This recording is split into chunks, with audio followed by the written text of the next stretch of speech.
Heartily welcome to the online event to Basel III and the impact on property finance. My name is Detlef Fechtner. I'm editor-in-chief with Börsen-Zeitung, a German financial daily.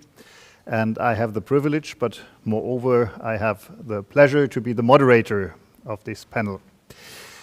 I have three short remarks before we start. First is, this is a typical Brussels format, so we will have it multilingual. We will have the first half in German and the second half in English, and there is simultaneous interpretation provided. Second is, we have a lot of things to discuss, a lot of topics, but we know that you have a tough schedule, and so we will conclude this event 2 o'clock sharply. You can count on us. And the third is, this is not an event, a discussion in front of you. This is a discussion that we would like to have with you. And so we would like to encourage you to take part in this debate by asking questions, giving us remarks. There are two your questions. And the one is that you use by mail streamline at lv-brussel.hessen.de. Or if you give us a text message by phone, this is 02 for Belgium and 472-030181. So happy to receive your questions. We are curious. First of all, we will have a welcome address, and I give the floor to Mark Weinmeister. He is the Secretary of State in the State of Hessen for European Affairs. Ist der Staatssekretär für Europaangelegenheiten. Mark Weinmeister, Sie haben das Wort. Bitte. Sehr geehrte Damen und Herren, ich darf Sie alle ganz herzlich begrüßen zu unserer Online-Veranstaltung in der Hessischen Landesvertretung in Brüssel. Ich grüße Sie hier aus Wiesbaden und ich freue mich, dass wir heute zu der Veranstaltung, welche Auswirkungen Basel III auf die Immobilienfinanzierung hat, herzlich begrüßen dürfen. Vor allen Dingen freue ich mich, dass wir wirklich tolle Menschen auf dem Panel, auf dem Diskussionsforum gewinnen konnten. Ich freue mich besonders, dass Herr Vizepräsident Othmar Karas da ist. Lieber Othmar Karas, ganz herzlichen Glückwunsch zur erfolgten Wiederwahl in dieser Woche mit dem besten Ergebnis als Vizepräsident. Das ist ein tolles Zeichen und ich wünsche Ihnen für Ihre Arbeit alles erdenklich gut. Ich freue mich auch, dass Herr Abgeordneter Fernández mit dabei ist, Herr Rubin des Cervin, Herr Tirsbaek. Fernández is here, Mr. Tirsbaek and Mr. Tolckmitt, and a very warm welcome also to all of you. And the event is going to be presented by a very esteemed journalist colleague who has been writing for Börsen-Zeitung in Brussels for a long time and is now deputy editor-in-chief. And he is going to present the event today. Also, a very warm welcome to you. The question that we ask ourselves in terms of financial politics are very important ones. It is about the banking union, the capital markets union, and obviously also the impact of the agreement from 2017 on Basel III. This is very important for us in Hesse, but also for the entire real economy of the European Union. And of course, we have with worry looked at the decision on Basel III. On the one hand, what is going to be the impact on equity backing, but also what is the implementation by the major banks going to look like. There seems to be some kind of positive shift that we are not going to have major growth rates, but obviously a very important factor is the financing of residential property, of residential real estate, and obviously also commercial real estate that hasn't been touched upon yet. And the fact that a transitional period had been proposed is something that I consider to be difficult. And we have a large demand, not just for real estate property, but also for commercial real estate, especially in my home region of Northern Hesse, where we are currently in the process of developing one of the major logistics centers in Germany. These are the questions that we're going to discuss today, and I'm looking forward to how the experts are going to discuss these questions. And I'm very pleased to be able to host the event today together with the Deutsche Pfandbriefbanken Association. Thank you also to Ms. Hager from Deutsche Pfandbriefbanken, who has greatly supported us. And therefore, I am looking forward to an exciting event. And now I'm going to hand over back to Brussels, and I am looking forward to a very interesting discussion. Ja, ganz herzlichen Dank, Marc Weinmeister. Thank you, Mr. Weinmeister, both for the friendly words as well as for the first keywords that you have introduced and which we are going to discuss over the next hour. We are going to start with a first presentation of Dr. Karas. Dr. Karas, I would also like to say a few words. We can no longer wish each other a happy new year, but also obviously I would like to congratulate you on your re-election. You have studied politics and law, and you have worked in a number of areas for insurances such as Unica, and you joined the European Parliament in '99. We have known you for a number of years from your work in the committee, and we are pleased to be able to welcome you today. The floor is yours, Dr. Karas.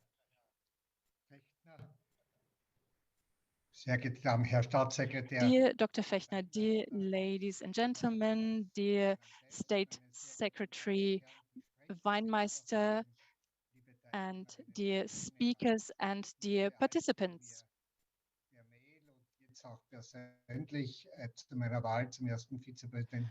All of those who have congratulated me on my re-election, I would like to thank you, but my core work is still going to be dedicated on work concerning the financial markets. One of them is a political position, and the other part of my work is a work on areas of competency. The more efficient we can, of course, implement the interests of the citizens of Europe. Thank you very much for inviting me to this panel discussion today. What I would also like to say is that the financial sector of mortgage banks in Europe are part of the solution in overcoming the challenges of Corona, competitiveness, digitalization, and to becoming a more social and more democratic Europe. And obviously, we have come a long way since the start of the global financial crisis 15 years ago. Den Staat und seine Institutionen, das Volumen, und das wurde auch richtig natürlich angesprochen. Something that has already been mentioned is that the volume of financing of residential property is almost half of the economic volume, and it is It has the characteristics of providing liquidity, and therefore we continue to need efficient and transparent framework conditions so that the credit economy can continue to provide their contributions on the real economy. I think we can look back on successes, keywords, CIR, quick fix, during Corona, the strengthening of the SME supporting factor, the special treatment of software investments, the recovery package for the capital markets, and obviously also the large investment package, keyword next generation EU. And this is, I am telling you this because sometimes stakeholders and citizens think that we are starting from zero. And since, of course, the success of appropriate measures have increased credibility and have provided trust in the sense that we are going to be able to overcome also future challenges. And therefore, I remain optimistic. I think that the proposals of the European Commission are effective and appropriate. And these measures that I have mentioned have contributed to that effect, that with the help of banks, we have been able to overcome financial challenges, but it doesn't mean that any other projects that have to be tackled have been put on hold. It is now about setting priorities and considering other things that have been lagging behind.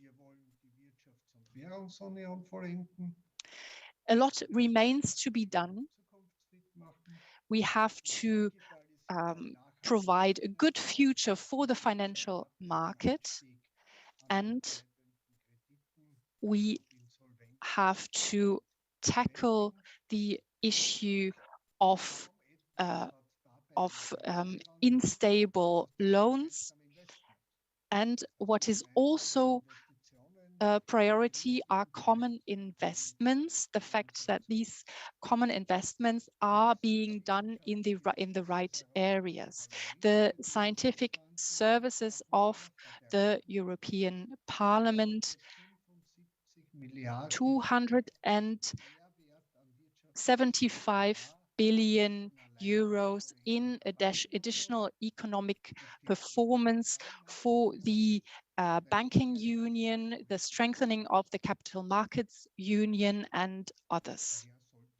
Therefore, the implementation of these three goals should not be hindered. Therefore, it is about completing these common projects now. What is clear is that the banking union is only as strong as its groundwork.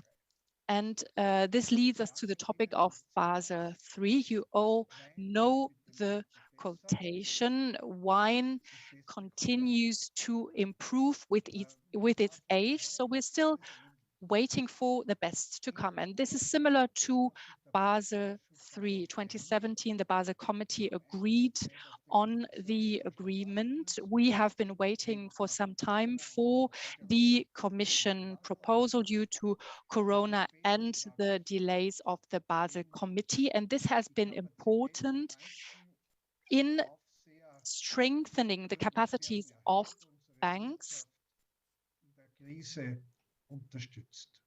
and so in supporting our economy throughout the crisis. And therefore, throughout this phase, we have not just needed to get back to the original Basel III agreement, but we also had to consider the additional circumstances that arose during the corona pandemic.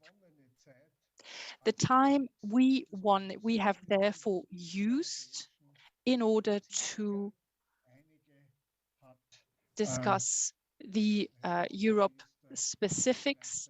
Some of them the State Secretary Weinmeister has already mentioned. I feel that it was worth waiting. The Commission proposal is appropriate in my opinion, and I think it is a good basis for continued work.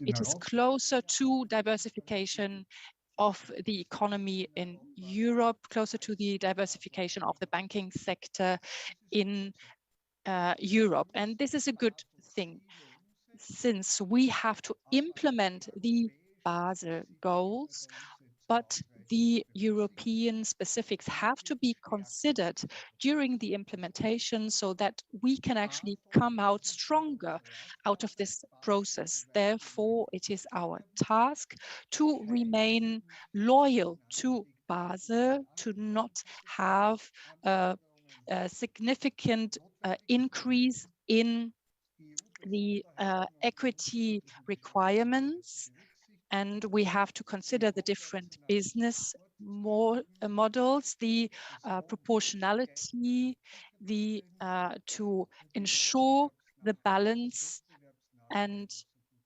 to avoid disadvantages due to competitiveness. And now it is about improving the proposal, and we are willing to do that.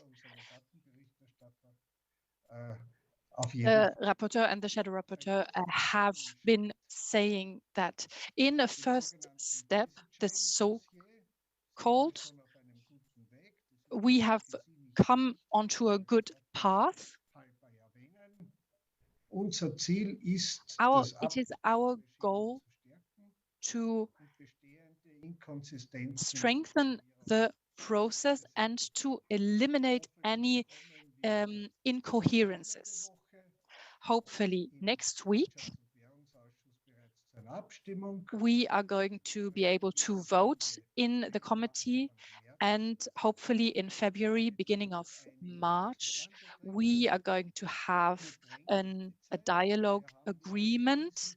Time is of the essence, and therefore we have also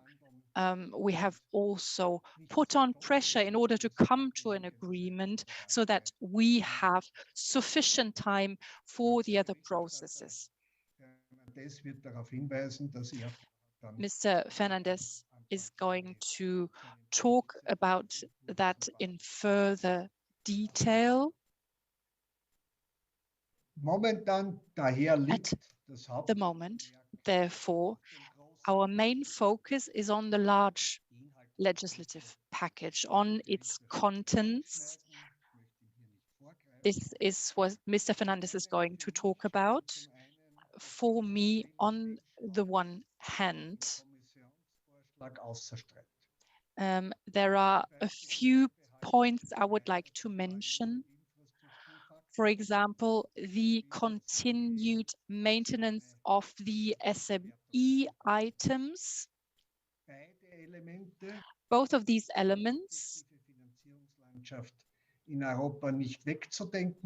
are vital for an important financing environment in Europe. On the other hand, of course, and this is something that has already also been mentioned, there are things that can be improved. There is room for improvement, and I would like to mention the 4 points.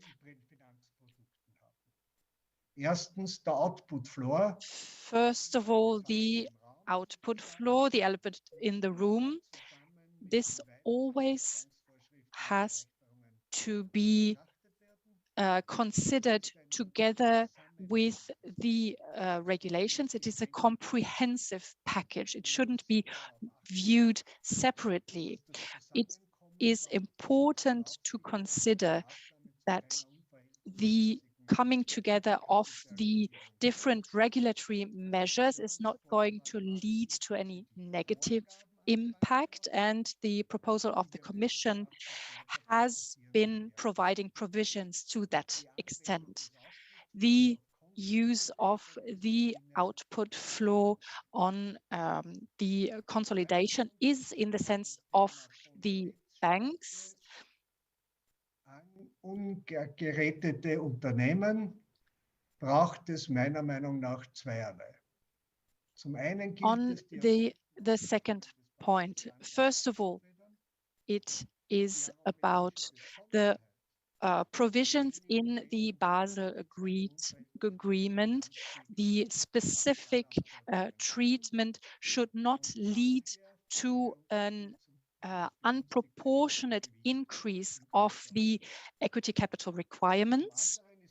On the other hand, the Basel standard is also an opportunity for smaller companies to actually get a foot in the door on the market. I think we should use this opportunity, and I think we should create incentives. What is clear is that in order to be able to increase our advantages, I think we need regulations. What I'm looking for from the EU Commission is that we continue the stakeholder dialogue on how to ensure regulations in the long term. My third point, the possibility of favorable treatment of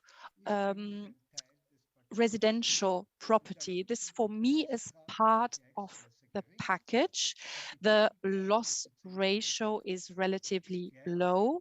And at the same time, we also have to take seriously the fact that the German Federal Bank, the Deutsche Bundesbank, has taken up the topic recently. On the one hand, it is about security. On the other hand, it is about an underestimated risk. Therefore, it has to be clear that the possibility of certain conditions has to be given.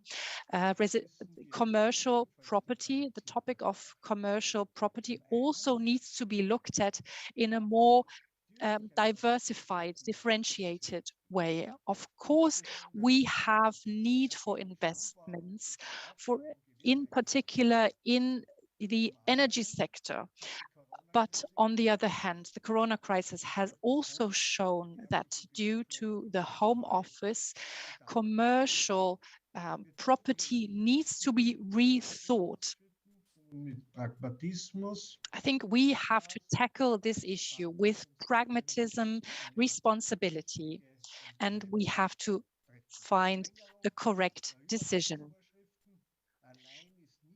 The prolongation of the transitional period is not the right solution. We need risk-sensitive solutions, and therefore we should newly evaluate the risk. And the fourth item is about the proportionality. From my point of view, there is room for improvement. For example, in the area of the obligation to disclosure, I think we should try to implement the 25 recommendations of 24% less regulation costs.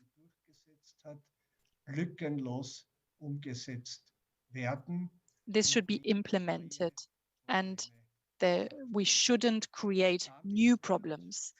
With that, from my point of view, we can find the right balance for Basel and for future challenges.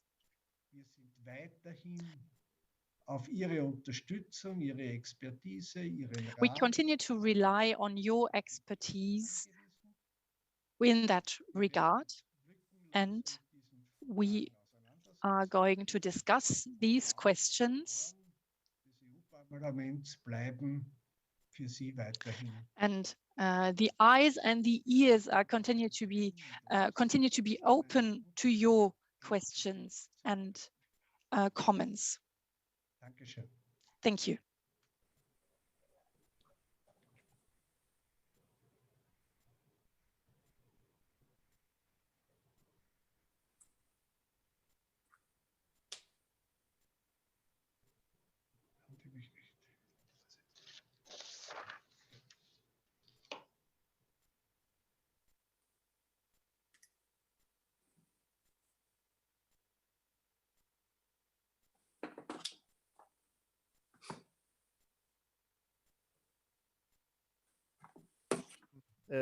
Angesprochen, wir würden uns ja auch freuen in Europa, wenn wir Anreize schaffen können für eine größere Ratingabdeckung.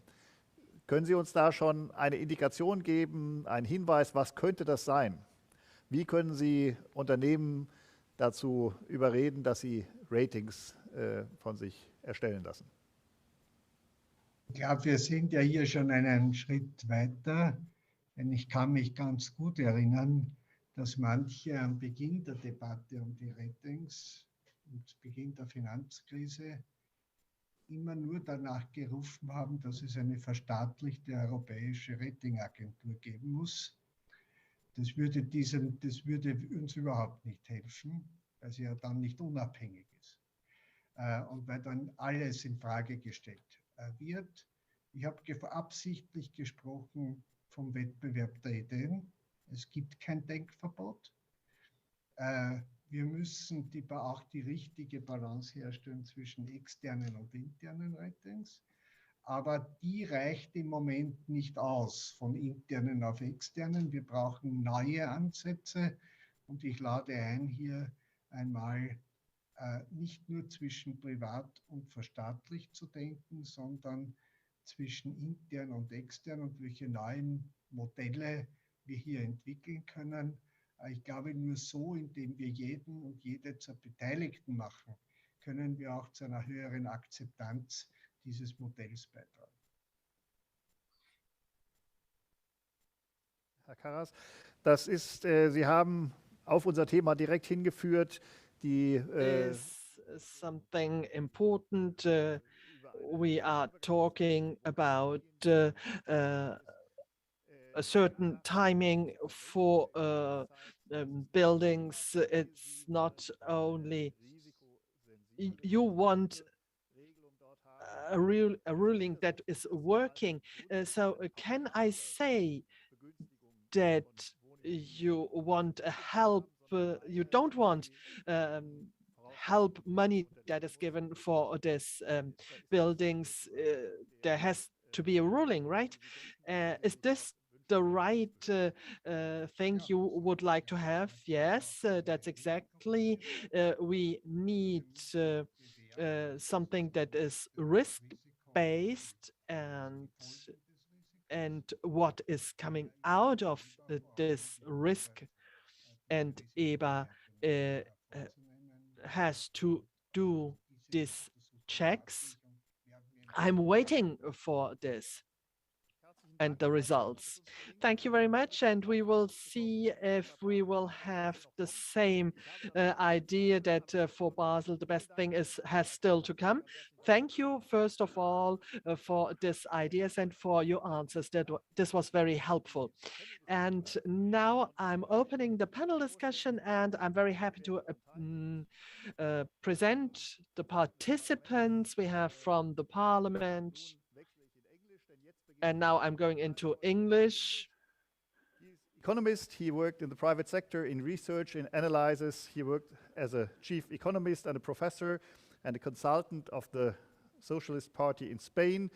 Since 2014, he's member of European Parliament with the Socialist Party. And I'm happy that you're with us, Jonás Fernández. Happy to have you. Welcome. From the Commission side, we have Almoro Rubin de Cervin.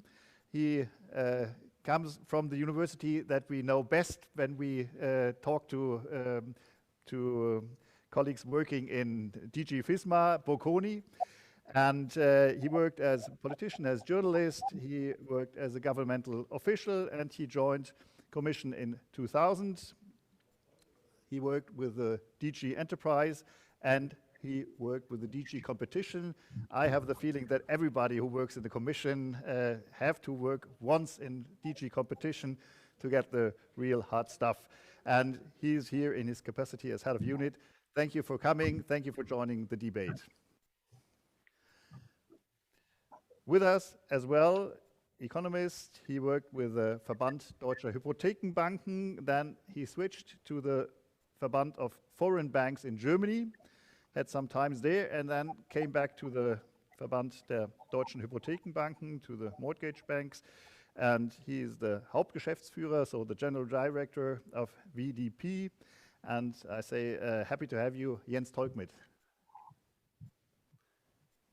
And last but definitely not least, he has more than 30 years experience in the business and since 2001 at an executive level. He is graduated in political science. He worked with BRF Credits and Jyske Bank, and he is here in his capacity as CEO of Jyske Realkredit and his capacity as president of the Association of Danish Mortgage Banks. Happy to have you, Carsten Tirsbaek. Thank you for coming. Thank you. So, these are the panelists, and I will start now with Jonás Fernández and ask what is, after we have heard Othmar Karas, what are the main challenges for the next weeks and months in these discussions and in these processes of legislation? Hello, good morning. First, thank you very much for the invitation. Of course, it's an honor to be here with the rest of the panelists, and after listening to my colleagues and friend, Mr. Karas, on this matter. I think that I have to summarize my initial statement in 1-2 minutes. So I only would like to say that we need to protect multilateral institutions after the attacks that they suffered in the last few years. I think that Basel committee is one of them. So I will work to keep at a European level a regulation as much as possible in the framework of the Basel recommendation. I appreciate so much the proposal from the Commission. I think that they try to bring some different position and trying to reduce the impact in the short term. I appreciate so much the proposal. Now we have to take it and to improve it, as I said, taking into account that Europe has to comply with Basel. And of course, there is room for improve the proposal. There is room to analyze some European specificities, but I think that we have to keep in mind that Europe has to honor our commitments in international institutions. Thank you so much. So brief and so precise and concise in giving us the key direction in what you think we should go. And we will talk about the specificities and the chances for making the proposal even better in a minute. Almoro, Rubin, Cervin, what is the rationale from the Commission? What is the main challenge for this completion of Basel III from your perspective? Thanks, Detlef. I hope you're hearing me well. And good morning or good afternoon, everybody. The biggest challenge that we see is actually the challenge that we face when implementing is the multiplicity of objectives that we have. We have to be faithful to Basel. We have to take into account the specificities, as Vice President Karas mentioned.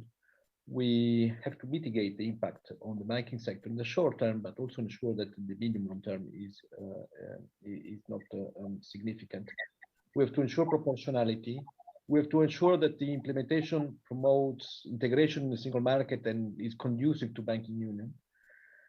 And also we have to preserve the competitiveness of the European banking system. So there are 6 objectives, not entirely consistent. So there's a lot of trade-offs that we have to find. And the real challenge is that stakeholders have different preferences for the various objectives. And we'll hear, for instance, today in the panel as well, some of the preferences. So that's the combining objectives is probably the biggest challenge that we face. Thank you. Yes, thank you very much, Almoro, for this first view. Well, we have heard we have to be faithful to Basel, and on the other hand side, we have to make sure and ensure the competitiveness of the industry. So here we have two voices from the industry. Jens Tolckmitt, what are the challenges from your perspective? Yes, thank you. And I might start by saying we fully support the aim of being compliant with Basel and faithful to Basel. This has always been our case, and it will be until the very end.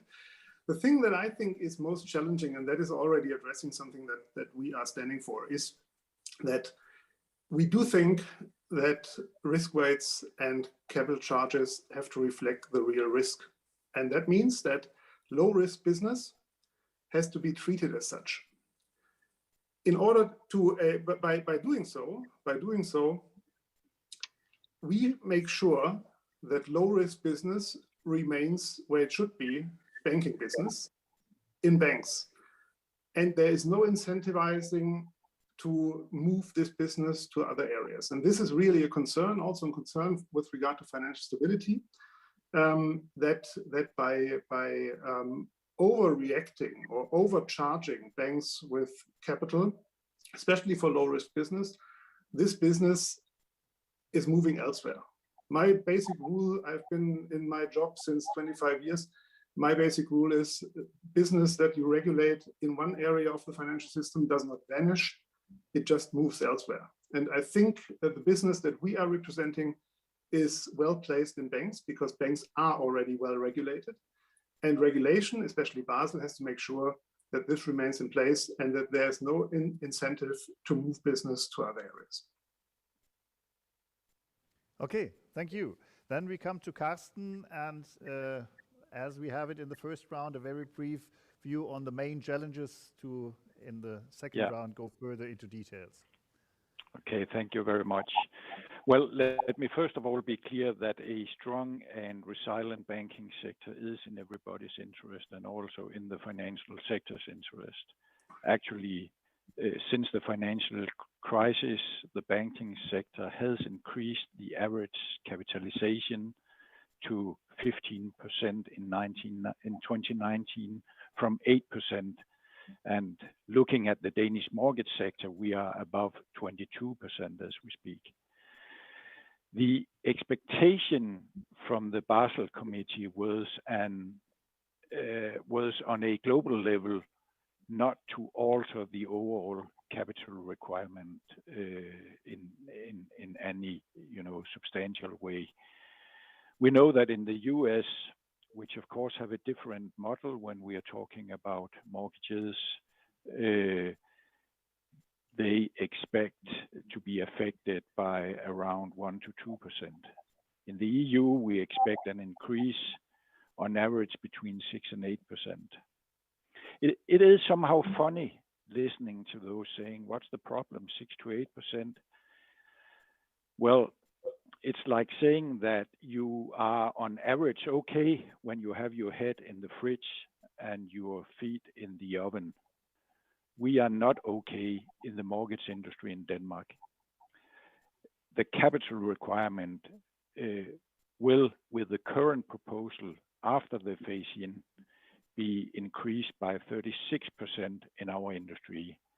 And that is very much due to the output floor. As Jens said, the biggest challenge is the output floor and the lack of risk sensitivity. That hurt documented low-risk models as we have in, for instance, Germany and in Denmark and of course also in other countries. The price is higher cost, not just for the financial sectors, but also for borrowers and a loss of welfare.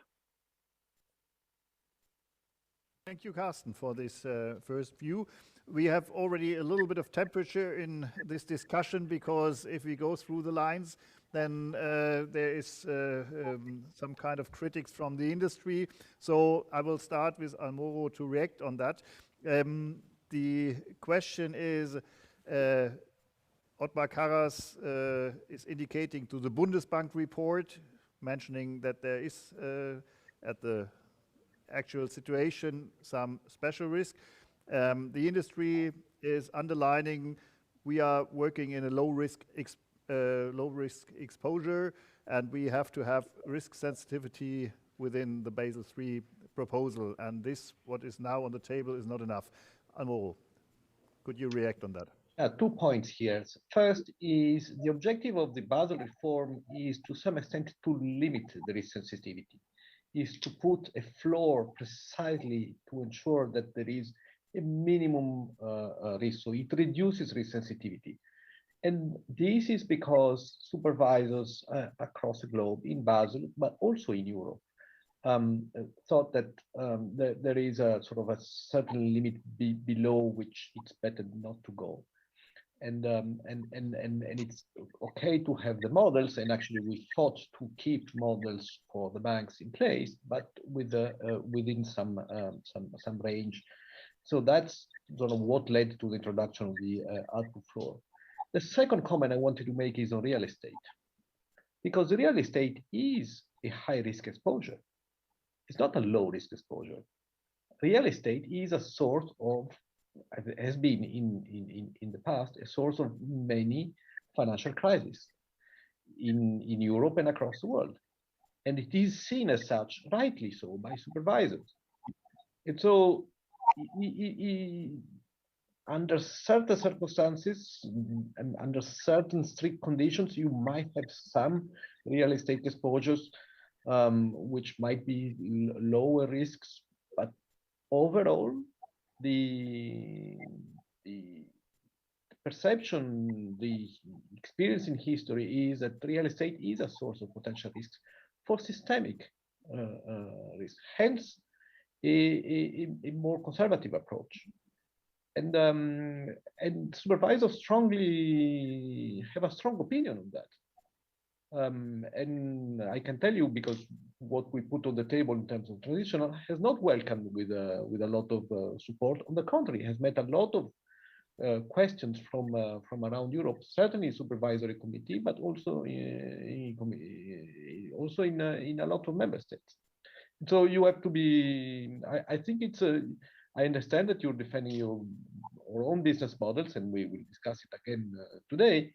But real estate is a source of risks, and the Bundesbank recent warning is indeed a warning. So it's important to take that into consideration. Thank you. Yeah, before giving the chance for the industry to respond on that, I will shortly hand over to Jonás to get a little bit the position of the Parliament on that risk, low risk exposure issue. Yeah, no, I fully agree with my friend from the Commission on this matter, on the risk in the real estate. We have many experience in history with real estate bubbles and the effect of this kind of bubbles. And the problem is that we don't identify the bubbles until when it blows. Yeah, so it's true, or maybe we can think that our systems are safe, but we will not realize the real situation until when the bubble can exploit. In any case, I would like to say something on the risk sensitivity, because as my friend of the Commission said, the Basel tried to limit the risk sensitivity of the calibration of the capital requirements, because the internal models and the models based only in risk sensitivity, in my opinion, are very, very pro-cyclical. Yeah, because the risk is pro-cyclical definition. So during the booms, the risk is low, capital requirements can be lower, and when the crisis starts, the risk is much bigger. Yeah, so it's true that with Basel II, by the way, we introduced risk sensitivities in our model, and the internal models are there, and banks can use them. But it's true that if the whole system based only on risk sensitivity models, at the end of the day, we will introduce a high procyclicality in the system by which we provide capital requirements. Thank you so much. Thank you, Jonás. Yeah, so Carsten and Jens, it's up to you to respond to that. There were some words like Bundesbank, like bubble, like pro-cyclical development. Who would like to jump in first? Carsten, if I... Well, yeah, well, I can start, then Jensen can follow up. I have to say that we have more than 225 years of experience in this industry, and of course we have seen during those 225 years different cycles, and we have also experienced losses. Well, just to put up some figures for you, I can say that the accumulated impairments across all the Danish mortgage banks during the financial crisis was 8 billion Danish kroner, and we have a total current capitalization of 211 billion Danish kroner. So even though that we see cyclicality also in the mortgage industry, I mean, we have proven during those many years. We even had a state bankruptcy in Denmark, and the mortgage system survived through that without deferring payments. And then, well, right now we have the leverage ratio, which is putting a floor under the exposures you can have to capital as a bank, I really see that the way it is calibrated in the proposal, and I mean it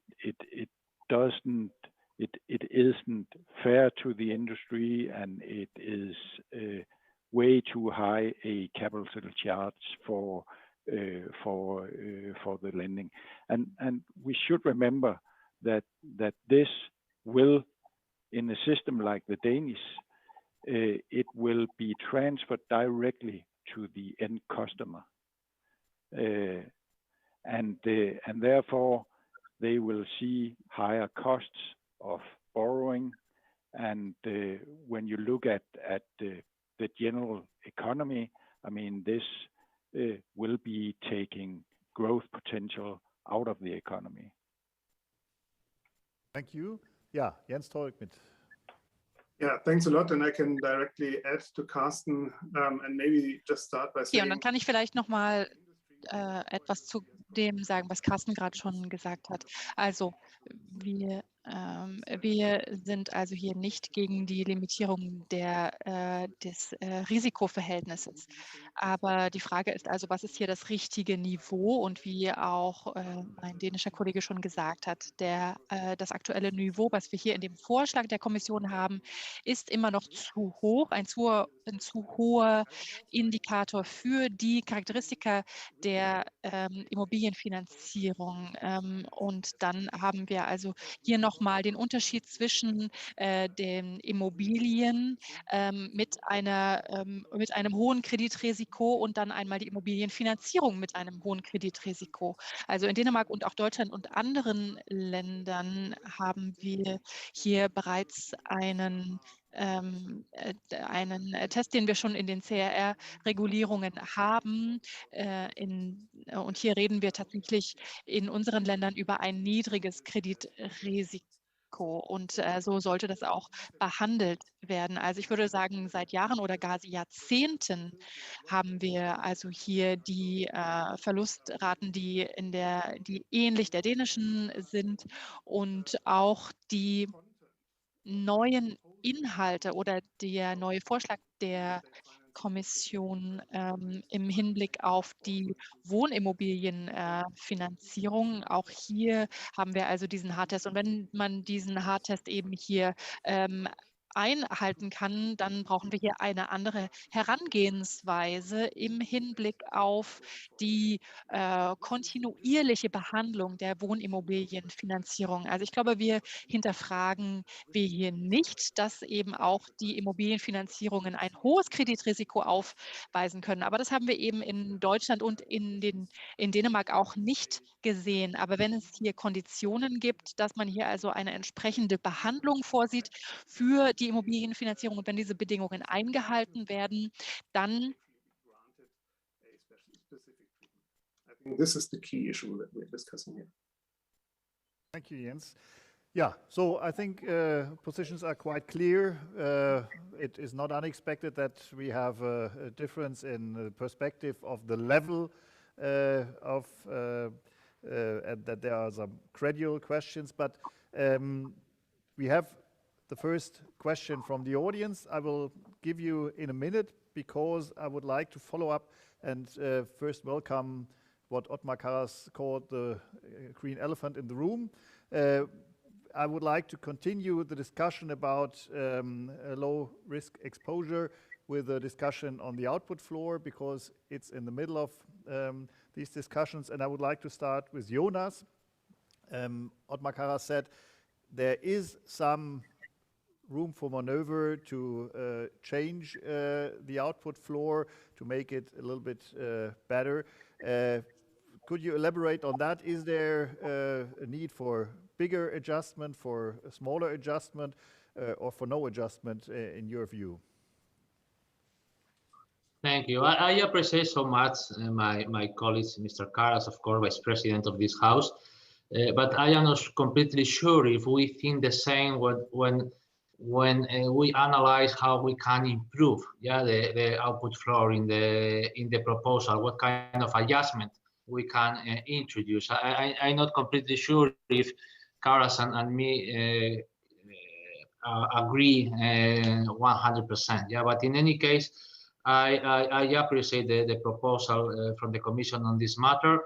I think that the calibration of the output floor only at a consolidated level has generated some doubts in some member states. I think that the proposal is well oriented to advance in the banking union, but maybe we can introduce some requirements, to facilitate the calibration of the output floor at consolidated level solo. Even more if we think that the third pillar of the banking union has been blocked, for many years here in the council, here in the parliament and in the council. So I think that we have to do more, in the process to advance in the banking union. The proposal of the Commission is well oriented, but I think that maybe we should complement the Commission idea with another provincial to facilitate the advancement in the negotiation on EDIs. On the case of for example, on the parallel stack, this proposal was around on the table for many months. At least for me, after the European Banking Authority opinion on this matter is out of the discussion. I think that the Commission has just introduced some Basel deviation. It's true that only temporary, but the parallel stack approach is at least after the EVA opinion outside of the table or outside of the framework of the Basel. And as I said to you at the beginning of this debate, I think that there is room for accommodating some proposals to European specificities, but at the end of the day, we need, at least from my perspective, a regulation as much as possible in the framework of Basel. Thank you very much, Jonás. Yeah, this is already some food. Now I would like Jens and Carsten to comment, and then Almoro, you can comment on all what has been said to the output floor in this panel debate. So first of all, Jens, the parallel stack is not on the table anymore. It's out of the framework, and well, you have heard Jonás. So what is your comment on that?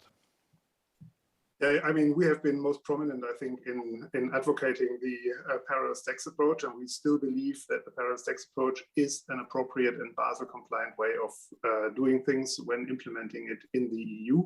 But we of course also understand that the parallel tax approach is, from a political point of view, I would call it loaded, because it has been discussed. It was a compromise, and basically there is no majority to actually accept it. And I think that the Commission has done a pretty good job in showing ways as a basis for discussion on how to limit the detrimental effects on low risk business by doing it somehow else in the single stack approach. And I think that is the way to go forward, and that is what I would like to advocate. Let's look at the single stack approach. Let's look at what the Commission has proposed, and then look how can we actually improve that.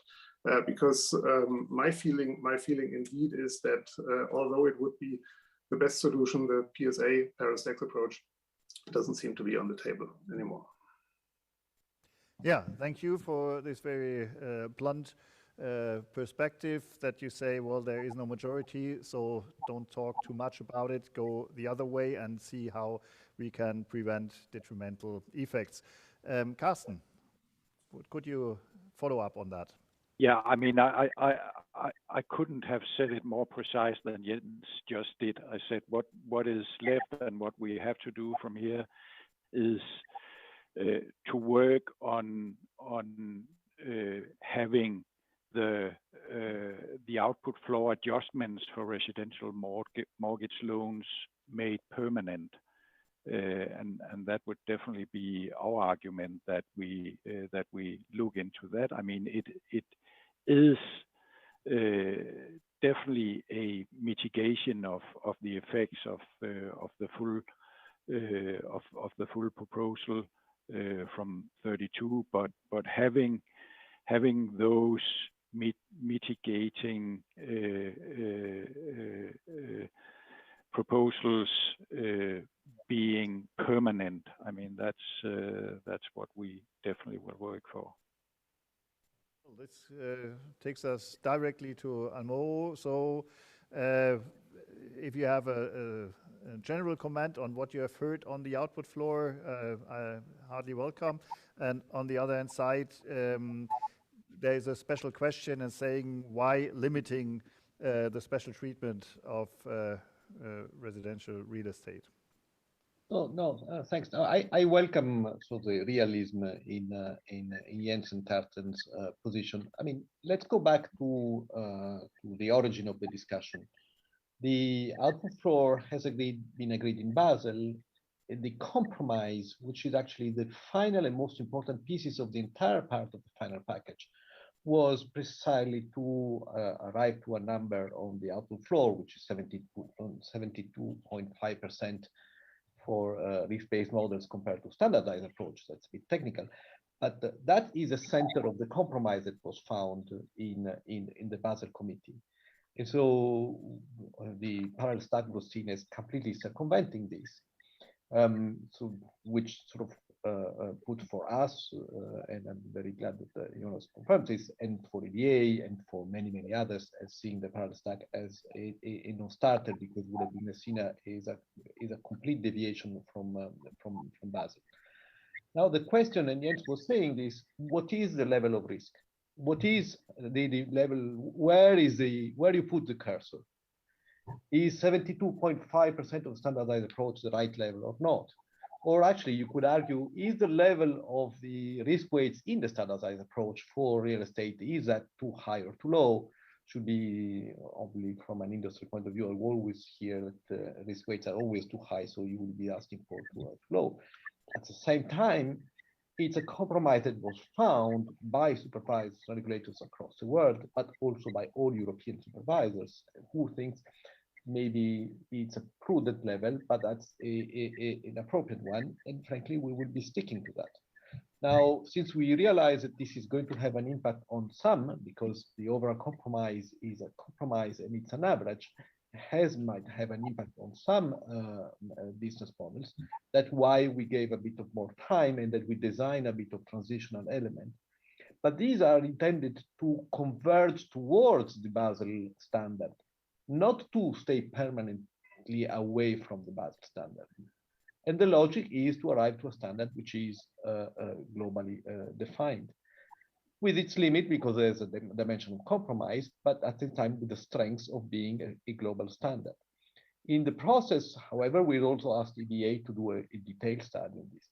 I think one of the real questions that we have is also to what extent there is path dependency, to what extent the fact that you didn't have a real estate crisis in the past does tell you if you will have a real estate crisis in the future or not. Because if I follow you, Jens, then you would have real estate crisis only in countries that had a real estate crisis and never in countries that didn't.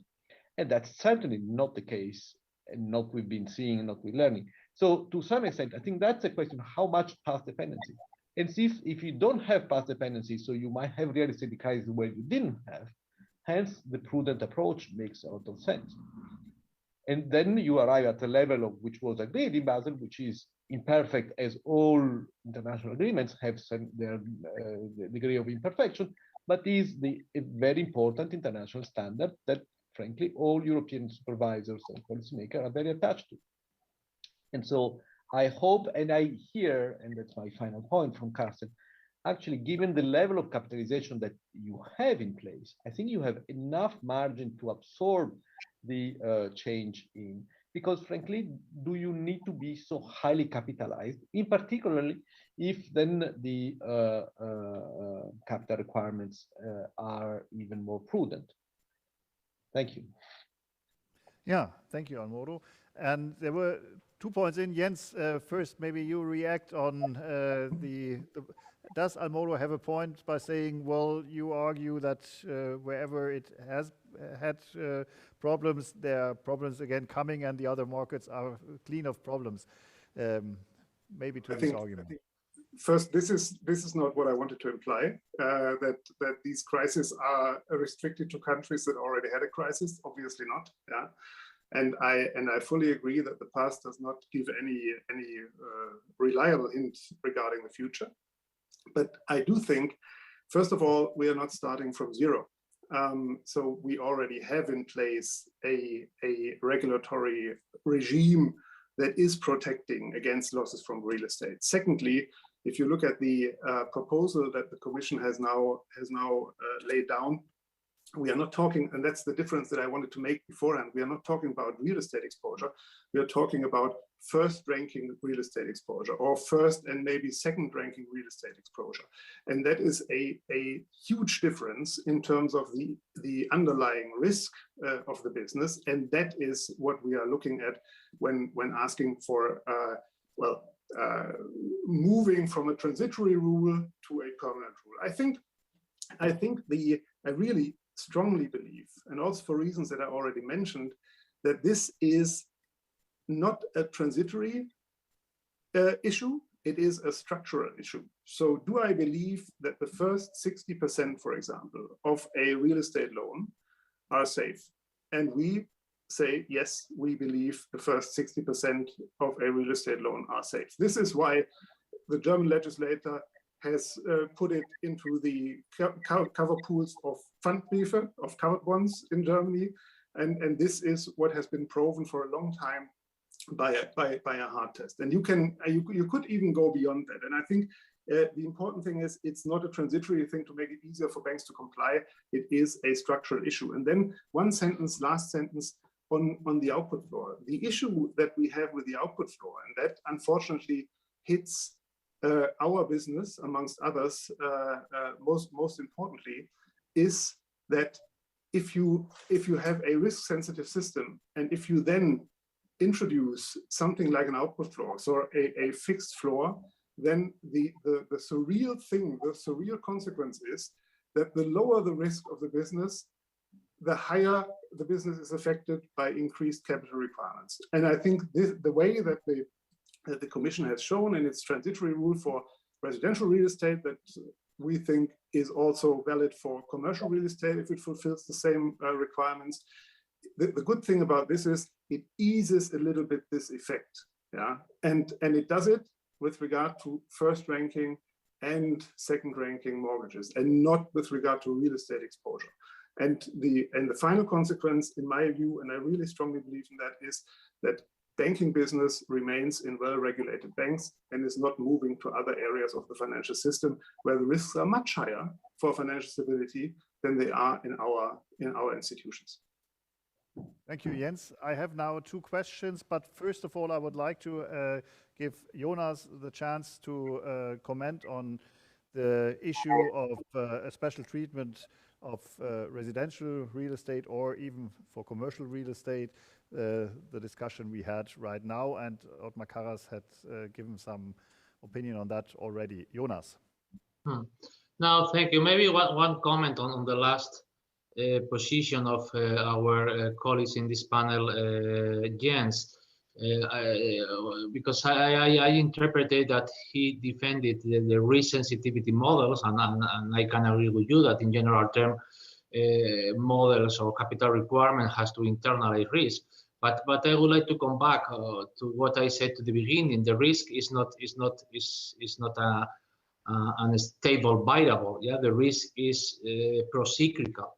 And if we don't introduce this limit of the risk sensitivities in our models, at least from my opinion, at the end of the day, the banking activity will be even more pro-cyclical, because during the booms, the risk is low, capital requirements will be even lower. But the problem is that in the crisis, the risk is higher. And in that case, capital requirements will be higher, and we will not have the correct instruments, for example, to transmit the monetary policy of the ECB. Yeah, so I understand, and indeed, what Basel did in its second reform in Basel II was to internalize the risk in the internal models. My point is that we cannot rely fully on this kind of models, because otherwise banking activity will be even more pro-cyclical, and I think that this is what we need to avoid. Yeah, and this is what I think that the output floor has to solve, at least to help us to solve this kind of pro-cyclicality. Yeah, in the case of the real estate and the difference in treatment between commercial and non-commercial real estate, I come back again to my initial statement. Yeah, honestly, I don't like so much the transitional arrangement that the Commission introduced in its proposal.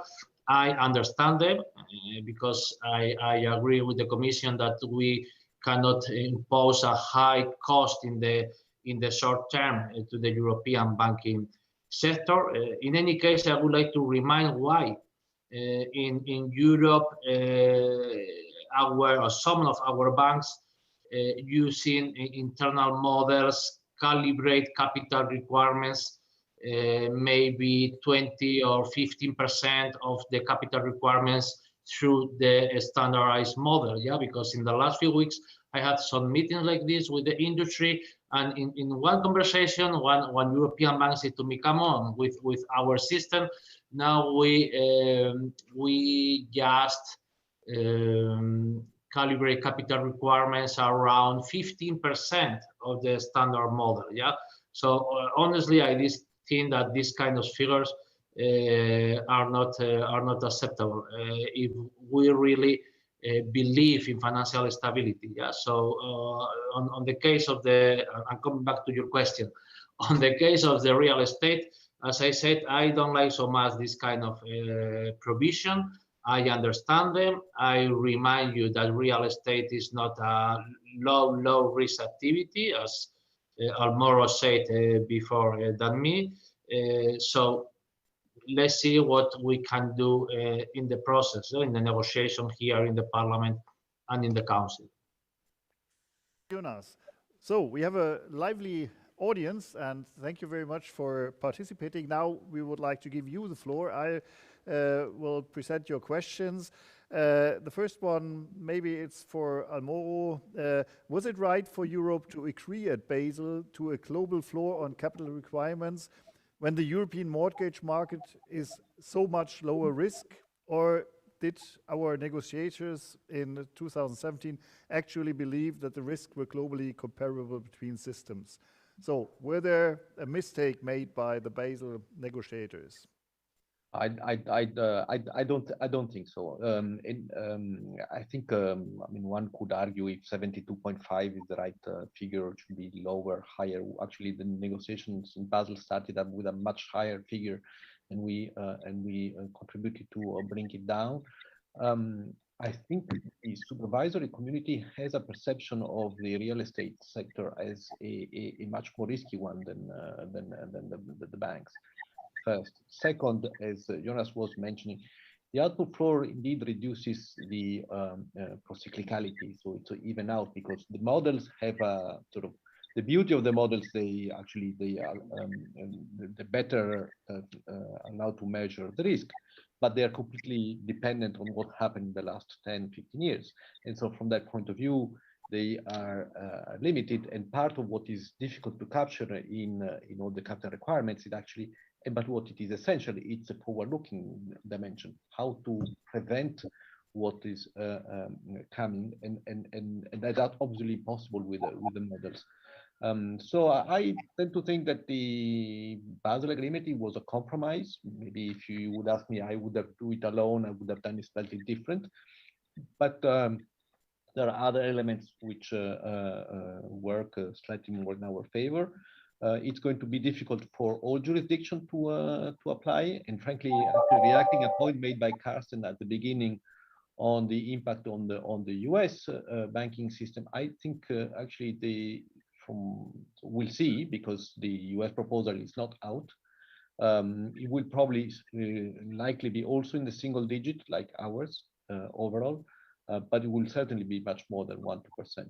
And the same will be for the others. And all jurisdictions will have some difficulties, because the last part of the Basel package is really touching the business model, the way banks measure risk, and that is intrusive in a different way compared to the pieces that we've done before on capital, liquidity, and leverage.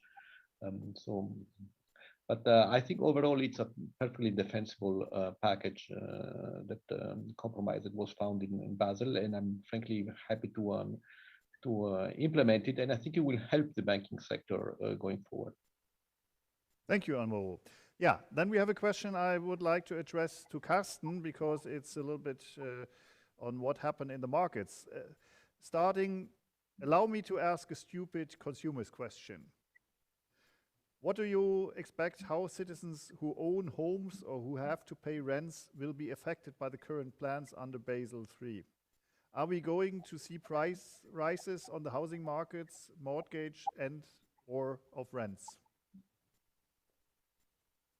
Yeah, I can say at least in the Danish market, I will expect price increases, because we have this pass-through system where you have an almost one-to-one transformation mechanism, and that will mean that the cost of borrowing for a customer, house owner, or if it's commercial, the same, they will pay more to reflect the increased cost in the bank.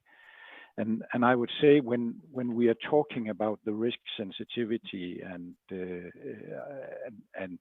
sort of insurance that we pay to have this, at least for our market, a huge increase in capital cost.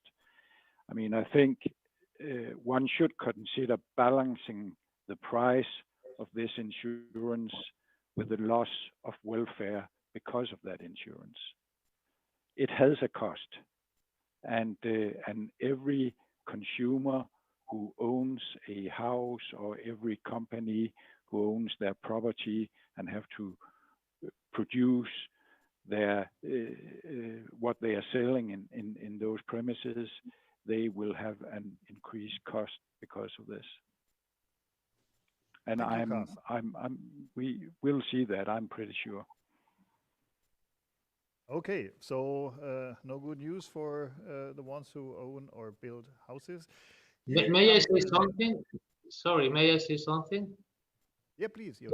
Okay, thank you. No, because if at the, of course, there is a trade-off between stability and growth. Yeah, this is part of the debate, and legislator has to find the balance. Yeah, between stability and growth. And it's true that if we increase the borrowing costs through this reform at the end of the day, because we want to have a European banking sector safer than it is nowadays. And of course, the borrowing cost will be higher. I don't know how much. But my point is that if the transfer of the cost is directly to the consumer, maybe we should analyze what is the level of competition in the banking market. Because if the transfer is one-to-one, maybe we should do something with other instruments, because the level of competition is not what we should have. Yeah. And this is one of the reasons by which we need to advance in the banking union, by which we need a European deposit insurance scheme, and maybe we need another elements to increase the competition in the market, because otherwise I can understand that borrowing costs can be transferred directly one-to-one to the consumer. Thank you, Jonás. I give you the last question, and I'm not sure who will jump in. It's a very interesting question, but a very difficult question. It's from a senior advisor from the Wuppertal Institute für Klima, and the background is the climate policy, saying that climate policy has the consequence that investing into the building of new buildings is different, because it's not more expensive, but it's much more difficult to finance, because you have what he called Investitionsaufschlag. You have a top access plus for financing this. And there are special risk rules for this top financing. So his question is there a chance within Basel III to solve this question in a way of an insurance solution that state countries helping to stand for this special top risk financing is this possible that we have some insurance solutions? Is this a topic within the debate at the moment to make these things easier for the special effects coming from climate policy and what that makes for investment? I don't know who would like to take the floor. Maybe I can try to have a start if you want, and then Jens will disagree with me.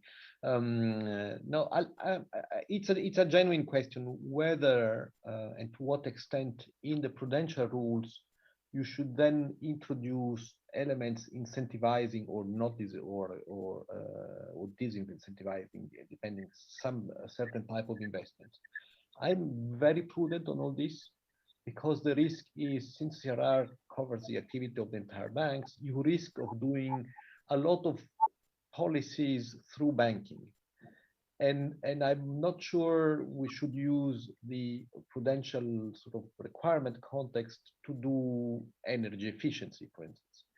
Now, in the case, for instance, of energy efficient building, yes, there might be some increased risks, but the rewards and the demand will also be there, and the price will also be there. So to what extent you need to change the incentives for the banks in that context, I'm not sure. I think that it's an open debate, and as actually Vice President Karas was mentioning at the beginning, we've asked EBA to do a study on the various dimensions of the prudential requirements and how climate risks impact them. So we'll see when the report will come out next year, and that part also will be discussed this year. There will be a discussion document from EBA coming out already somewhere in spring, which will nourish the discussion. But I think we have to be prudent on how much we play with capital requirements. Thank you. Well, this reminds me on a discussion that we had on green factors and all the other things. So maybe this is, as you said, an open discussion. Let's see what's happening. Time is running, and I would like to ask Jens now, before giving the floor to Arnth Jensen, I would like to ask you, Jens, to give a little bit an outlook. After this debate, you have heard there are some things which are quite favorable. There are other things which seems to be not very easy for you to convince from the industry side. So what is your expectation? What is your optimism for these processes is coming now for this legislative process? What do you think, which are the main points, elements that you will like to discuss with Parliament and Council again? Yes, thanks. First of all, I would say to Almoro, I'm not too much disagreeing on the issue that you just mentioned. I do think that there is a viable point in looking at the proposal that the Commission has laid down with regard to whether I make it extremely hard for climate-related investments to be actually realized. But I would strongly argue against any kind of just politically climate-related reduction in risk weights, just for the political purpose, so to speak. Yeah. So absolutely in line. What do I expect? I do think that I mean, this is an ongoing process. We will provide data. EBA will provide data on the risks involved, and also on how different business lines are affected. I mean, what we have discussed today is not only relevant with regard to mortgage finance, it is similarly relevant with regard to unrated corporates, which is basically the same issue, different topic, but same issue and same mechanism that works here. And based on this data that we are in the process of gathering and that we will discuss later on, I think we at least can make a convincing point that it is justified to work on the Commission proposal in terms of granting which I think is structurally correct, a permanent different treatment for real estate finance, and also to extend this treatment from residential real estate finance to commercial real estate finance, based on the fact that, or based on the premise that those commercial real estate financing transactions that we are talking about fulfill exactly the same requirements as the residential real estate financing. And I think this is the way to go forward. This is what we will concentrate on. We strongly believe that there is a strong point for mortgage finance to be treated differently, not on a transitory basis, but on a permanent basis. And we'll see. We can just provide reasonable arguments. That's what we always try to do, and then the decision is taken elsewhere. Jens, last 5 minutes now. Concluding remarks. I hand over to Arnth Jensen, who is Deputy CEO for Finance Denmark and CEO of the Association of Danish Mortgage Banks. And the floor is yours. Thank you very much. Thank you all for a very inspiring event. And thank you, Mr. Karas, for an interesting keynote speech, and to the panel for this vivid debate on this central and very important issue in this matter. Also, thank you to the moderator, Mr. Fechtner, for guiding us very elegant through this event. I hope that this debate has given you a better perspective on how the implementation of the Basel III standards will impact these very low-risk mortgage loans. I mean, the output floor is badly suited to low-risk loans secured by real estate, and I would say across Europe. That leads to an unjustified impact on people. And that's what I think is most central issue here. It's people who take out a mortgage loan. They are actually unjustified, hurt with the proposal as it actually is laying on the table at present. And this is, of course, largely due to the fact that the output floor represents, like you can call it, decoupling of the sensible and logical correlation between risk and capital requirements. The logical connection is the following: low losses, low risk, and then low capital requirements in the same situation. I think it's important to remind that this is not an academic exercise. It has severe consequences in terms of substantial increase in capital requirements compared to our competitors worldwide, also the US, and which again could lead to real world implications for homeowners, businesses, and the general economy in Europe as well. I must admit that the Commission has recognized the need for a solution to mitigate this impact on the output floor on low-risk mortgage loans. This solution will reduce, and I recognize that, the mismatch between the risk and capital requirements for mortgage loans. But the solution is only temporary.